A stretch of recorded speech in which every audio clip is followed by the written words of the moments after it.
Ladies and gentlemen, today we're going to be looking into some breaking news the Detroit Lions have made with their decisions on the fifth-year option, talking about two new players the Detroit Lions have just signed, diving into an X factor that I think may be under the radar for the Lions defense this season, and talking about how technically Blake Miller was the offensive tackle 2 selected in this year's draft. All of that and much more in today's edition of Lions Roundtable.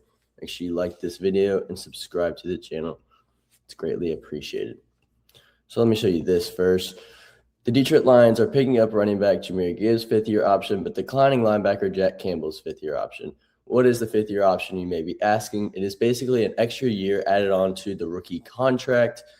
It is only applied to people who are drafted in the first round, and it's basically based off of the transition tag at the position, Pro Bowls, and snaps played. And for the Lions, running back Jahmyr Gibbs, his fifth-year option was $14.3 million for 1 year. Looking at other running backs' contracts here on the very right side, you can see the average per year. It slides in at the fifth-ranked running back. We all know Jahmyr Gibbs is a top 5 running back, and honestly, probably a little higher. So I think this is a smart decision here and a good deal for the Lions. It's a 1-year, fully guaranteed deal, and I think the Lions made a good job with this one. They also declined linebacker Jack Campbell's, and you might be wondering or be worrying about that, but don't. Jack Campbell's would have costed $22.9 million, and here's a look at the linebackers. Obviously, that would make him the highest paid linebacker, and you might be wondering why he would be that high.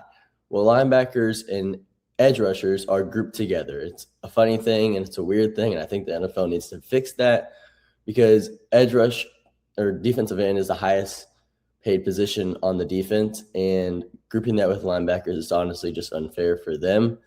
But the Lions obviously did not accept it in this situation, and I think that's a smart thing here. Now, we can still re-sign both of these players, and this offseason, it's just Jahmyr Gibbs has an extra year added on if we wanted to wait a little longer. Gibbs and Campbell are both locks to be extended. In my opinion, I don't really see a world in which we don't re-sign these guys. These are two players who are elite at their position. They will be Lions for years to come.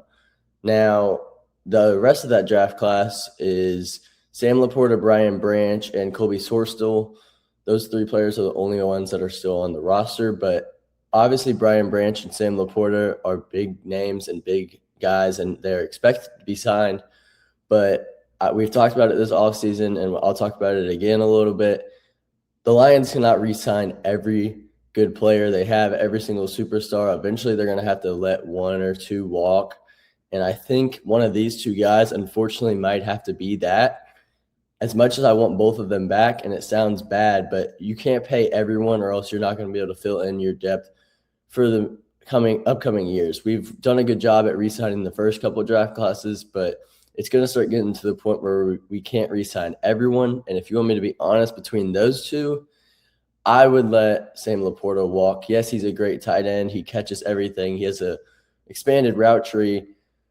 He's not the best tight end after the catch. He's not like an elite make you miss type of guy. We have a lot of those on this roster and genuinely, I think our offense is just better than our defense. We have a lot of weapons in the pass game already. Obviously, Jameson Williams, Amon-Ra St. Brown, Tesla, even Gibbs is a good option in the pass game. I think on the defensive side, Brian Branch is such a versatile scheme fit for us, and he can play all over the field, different positions. It's just, I think Brian Branch matters more to the defense as Sam Laporta does to the offense. They're both great guys, and honestly, I hope we re-sign both of them, and I would be sad to see one of them go. I'm just talking about the realistic truth here. There could be a world in which not all 4 players from this draft class are extended for the Detroit Lions. Now let's look at the 2 players that we have just signed. Linebacker Joe Bacci and defensive lineman Jay Tuffle. The linebacker Joe Bacci is 6'2", 235 pounds. A lot of you may know him as he was a former Michigan State Spartan team captain.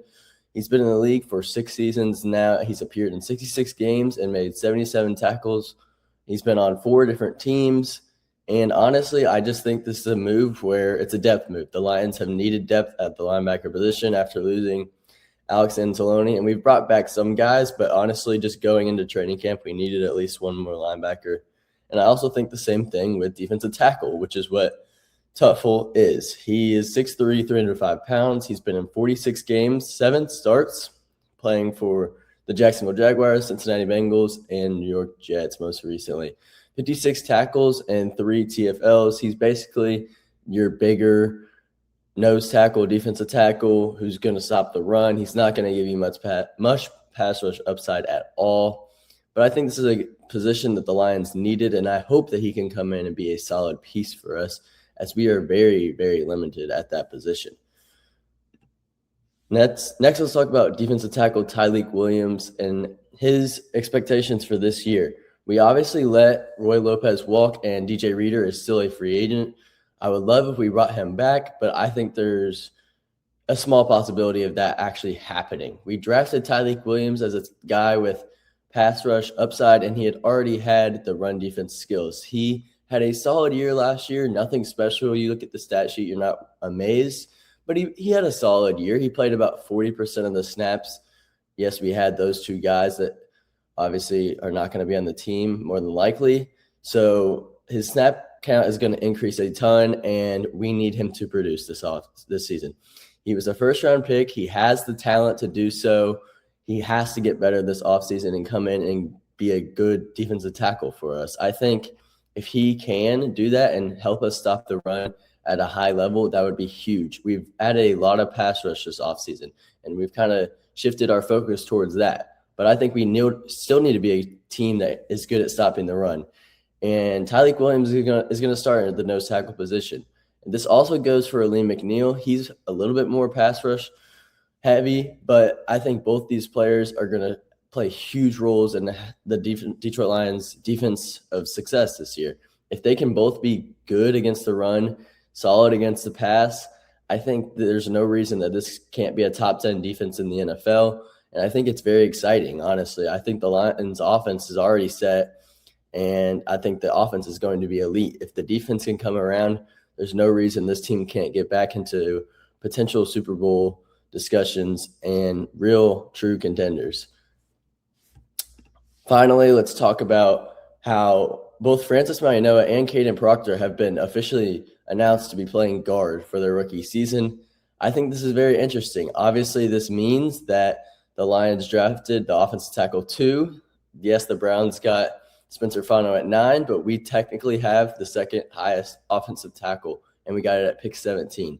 This is a huge thing for us, as offensive tackle was our biggest position need coming into the draft, and we got a good value pick here all the way down at 17. It seems as if both of these guys might have been viewed as guards from the NFL, bigger guys. I talked about this in the pre-draft process. I thought both of them could end up playing guard at the next level. They're just bigger guys. Yes, they can play tackle, but I think they are just better suited at guard. So this is exciting, and I'm very happy with how this draft went. I'm liking it more each and every day, and I think Brad Holmes did a great job. But that'll do it for today's edition of Lions Roundtable. I hope you guys enjoyed this video. My 2 questions of the day is, do you think the Lions made a good decision on the 5th-year options with Jahmyr Gibbs and Jack Campbell? And who do you think is an under-the-radar X factor for the Detroit Lions defense this upcoming season? Mine is Tyleik Williams. Let me know down in the comments. And this has been a good video, and until next time, peace. Go Lions.